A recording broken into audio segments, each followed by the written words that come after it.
What's up, my friends? My name is André and I'll be reacting to 9 things Americans do that Brits don't. I'm European, so I also can share my perspective on this one.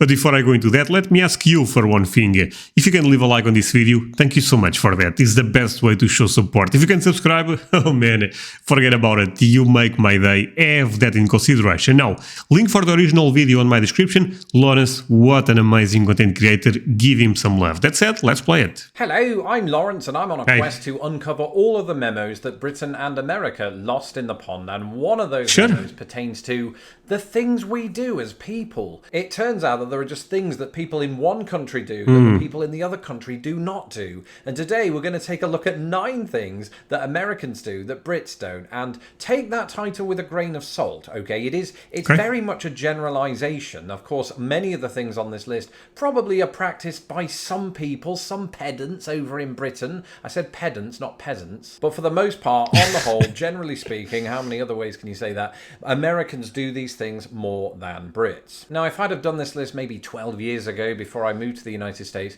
there are some things I would have included that have since caught on in Britain. So, you know, baby showering or queuing up for the Black Friday sales or getting a coffee to go. So since there's more of a level playing field in regard to those things, I'm just going to leave them off the list. And given that we're all presently trapped in our bunkers, even the ones that did make it onto the list probably... So this, I assume, was recorded during COVID time.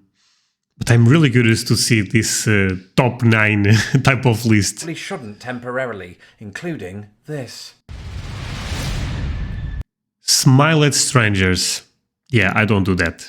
I'm sorry. Look, small talk right now. I think Americans are better people than me, you know, because I just cannot do this. If I don't know the person, for me, it's weird to smile. To be honest, I'm smiling to all of you guys right now, but on the street, no chance. Smiling at strangers, which I suppose is what I'm doing to you right now, so I'm a hypocrite in a way. And you know what, I think when I first encountered this is when you're walking along, say, a footpath, or you're in a parkway, and someone you've never met, maybe they've got a dog, they just look at you and smile. It sounds creepy when I put it like that. Yeah, it sounds a bit creepy, not gonna lie, but look, I said this multiple times. American people are some of the best people I ever met, and of course I just met online, don't get me wrong, but you guys are truly amazing people, and I'm very thankful to have this community. So does not surprises me that much that you guys are so friendly, because I also see that on my community. The love you guys showed to me, it's actually overwhelming, and yeah, I'm very thankful. At first it was. I thought I was going to get mugged, right?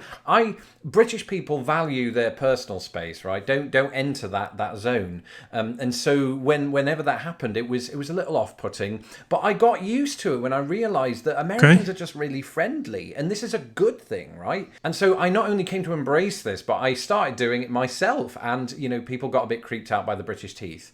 I can't help that. It's just something I'm born with, and so you're going to have to accept it from now on. I must say though that during this sort of weird situation we find ourselves in, if anybody smiled at me while I was going out to take the trash out, I'd run for the hills. We don't have hills in Chicago, so I'd be lost.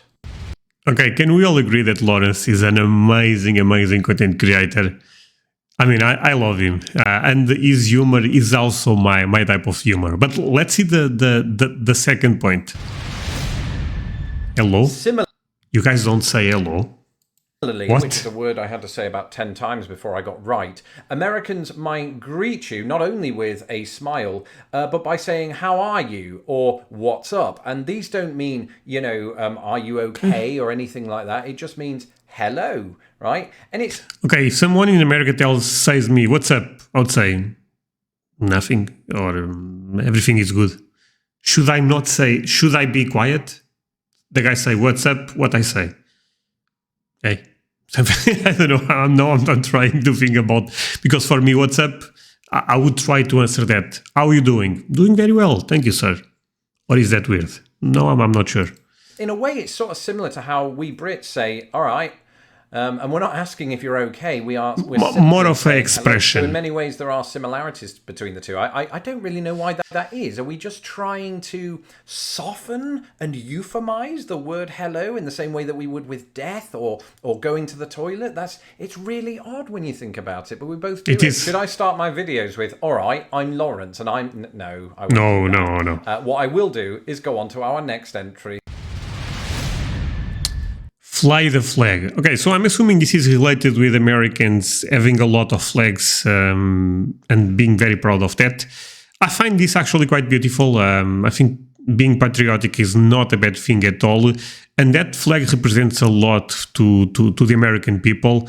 I actually end up learning a bit about the story of the flag, and it's actually quite emotional. So I'm totally with you guys on this one. And I admire the respect you guys show to the flag. Yes, flags. I did talk about this in a video just recently that, American families and houses and things like that are very prone to having the flag flying outside. And I found that it really doesn't matter which party you vote for or anything like that. People will still fly the flags regardless of that, particularly on July the 4th, but you will see it at all times of year on numerous houses. And that's not to say that we don't fly the flag in Britain, but we usually reserve that for very special occasions like football matches, which are very special occasions these days. There's just sort of, maybe there's more pride in the flag here, or it symbolizes so much more. Again, I cannot talk for England, for example, but comparing with my country, yeah, you guys are... it makes sense. I mean, let's be real, America is the #1 country in the world. Of course, you guys should be proud of being Americans. If you guys are not proud of being Americans, I mean, what country would you guys be proud? Makes a lot of sense. I would be proud, And therefore it gets used. And when I say it symbolizes so much more, I mean, it really does. You've got the 50 stars representing each of the 50 states, and then you've got the 13 stripes representing each of the original 13. That's amazing. And so it's symbolic in many ways. Yeah. And, it's part of the lexicon even. You've got words like Old Glory, Stars and Stripes, and things like that. And so it's a very pervasive part of American culture. I respect that. Date format, yeah, this one I struggle a bit. I'm not gonna lie, because I don't get the order on the dates that Americans like to do. Yes, date formats. Again, I've spoken about this before on the channel, but it's very much worthy of inclusion, because when I first moved to the United States, it was very hard for me to get out of my head the British way of writing the date, which is to put the day first, the month second, and then the year. So it's sort of in order of unit, right? The smallest entity, the day, the second smallest, and then the third smallest, the year. Or is it... It's exactly like this in my country. The largest. It's so hard to word that correctly without confusing yourself. I'm not a mathematician, and that was evident in my early days of trying to get my head around the American date format. It's not hard. I mean, you obviously just switch the day and the month around, but it's that thing you've known all your life. You're having to unlearn what you'd already learned. And eventually, working in an office every day for 5 years, the American way of doing things really did sort of cement itself in my head. Of course. And I came good on that front, and I think now if I were to move back to Britain, it'd be the other problem, and I'd have a hard time adapting. And if I tell everybody that, my birthday is 11/18/1981, they'll think I invented 6 more months, and, will kick me out of the country. Okay, that's a good joke, because if I do that, people in my country would say exactly the same thing. That's not what that means. Falsehoods, just general falsehoods. Oh, and while I'm on the subject of birthdays, that brings me on to our next entry. Okay. Tailgate. I don't know what is this, so let's see it. Tailgating. I don't even know that word, okay? It was such an alien concept to me when I first moved to America, and in many ways it still is, and that's mainly because I don't own a truck or go to sports events, because that's what happens when I talk about tailgating. So tail, the thing at the end, the thing that animals have, right? They have a tail. Gate, probably some type of... Okay, I'm assuming is the thing you connect. Not sure if my train of thought is correct, but I'm assuming is the thing you connect on your car or on your pickup. Maybe not. I'm not just talking about, when you drive too closely behind another car. I'm talking about that kind of thing that Americans do at sports events outside of sports stadiums or anywhere else where they can park it. And they just casually light a barbecue and drink beer. And I mean, they look fun. It's just, I've never been invited to one. So pity me, come on, feel sorry for me. It's never happened. The best you're going to get outside of sports stadiums in Britain is people selling pirated DVDs. I just realised actually, those pirate DVD sellers they're probably struggling right now because A, there's a pandemic on, and B, no one uses DVDs anymore. Actually, I suppose nobody is doing our next entry, including me, so I'm going to leave this to Lawrence from Christmas to explain. Refill drink. This is a tremendous idea by Americans. I love this one. Anybody that's followed my channel now for a while will know that I have feelings on free refills. In fact, I did an entire video about it. And while they are all the rage here, and of course you'll find them in most fast food outlets and other places, there is one clarification. I have a question for you guys. I'm sorry for pausing this fast, but McDonald's in America have refill. Because other restaurants in Portugal are getting refills, or they have the refill option right now. For example, Taco Bell have refill, Burger King have refill, but McDonald's have no refill. My question is this something that just happens in my country / Europe, or even in America, McDonald's does not have refill? Please answer this one to me. I have to make here. You will find free refills as an option in places like Subway in the United Kingdom. So in some capacity, America has exported it, but it is by no means as universal in the United Kingdom. This is totally true. I mean, like I was saying, some restaurants already have that, but a lot of them don't. So this is still, I would say, a new thing here. As it is in the United States. And as I've said before, I think the temptation of knowing that I could get a free cup of pop on top of the one that I've already had is what made me give up pop in the first place. So I do have that to thank America for. Of course, if you are American and you have the willpower to stay away from the free refills, more power to you. Okay. Free refills or not, Americans do like their water to be very cold, and I'm not talking about their bath water. Can you imagine having an ice bath? No. Do that? That is weird. But they put lots of ice in their water occasionally, and you'll find this. Ice in the water. Yeah, this is a bit weird, my friends. Not gonna lie. Why ice in the water? I mean, I like cold water in the summer, but putting ice in the water... Yeah, I don't do that. I mean, I put ice on my Coca-Cola. I put ice on, if I'm drinking, for example, a whiskey, something like that. But on the water, I would say it's rare.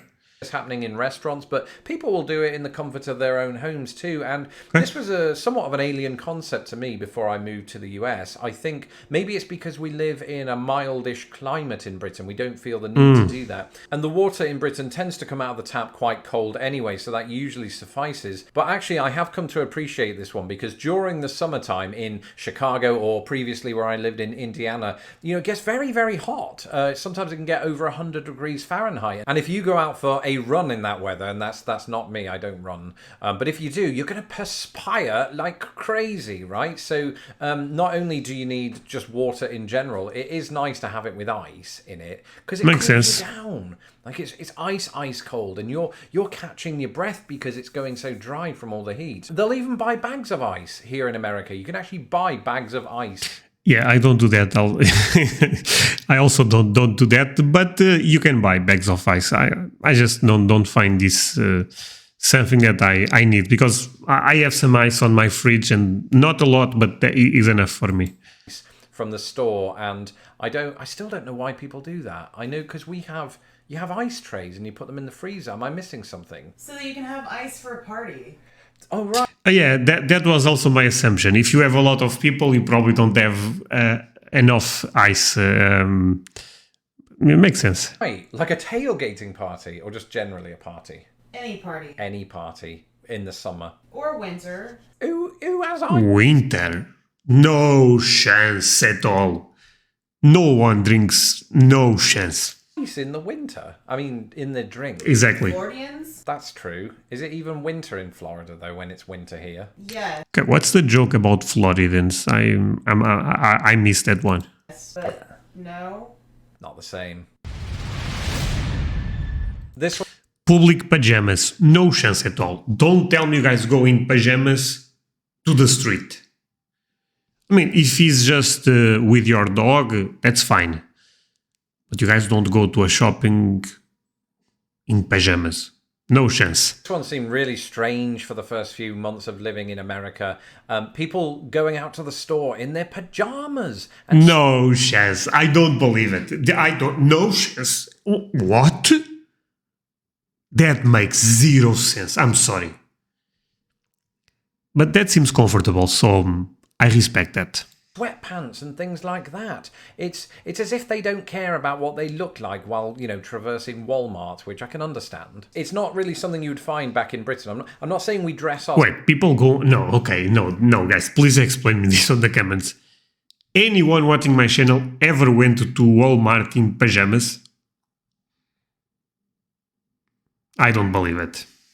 Sunday best to go shopping, but we at least make an effort, put on jeans and a t-shirt, you know. You will see people going out in their gym jams, their jammies, PJs, right? And I'm not exempt from that, especially right now. I mean, I don't care what I want people to avoid me, so of course I go out in my pajamas or anything. I went out in this the other day. These aren't my pajamas. That's just me looking like a Sith Lord, dime store Sith Lord, but nonetheless a Sith Lord. And I suppose in many ways it speaks to that American tendency toward comfort. But this is not just a pandemic era thing. I mean, people have been doing this for centuries, probably. Pajamas? Yeah.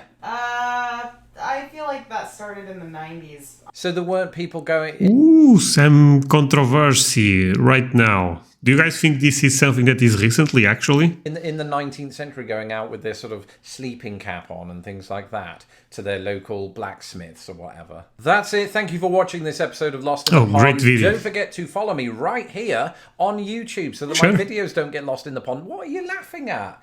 I know, it looked like a crotch chop. I didn't mean to do that. Anyway, so if you liked what you saw here, follow me on Twitter at Lost in the Pond US. You'll get a lot of these sort of weird factoids. Hey, like I said, give all the love to Lawrence because he is an amazing content creator. I thought this was a great video. I really enjoyed reacting to this one. A lot of stuff there ended up surprising me, not gonna lie. Others, not that much, but I think it's normal. Also, my country is different than Britain. But yeah, do not forget to leave a like, do not forget to subscribe, all the good stuff, and see you guys next time. Bye, my friends.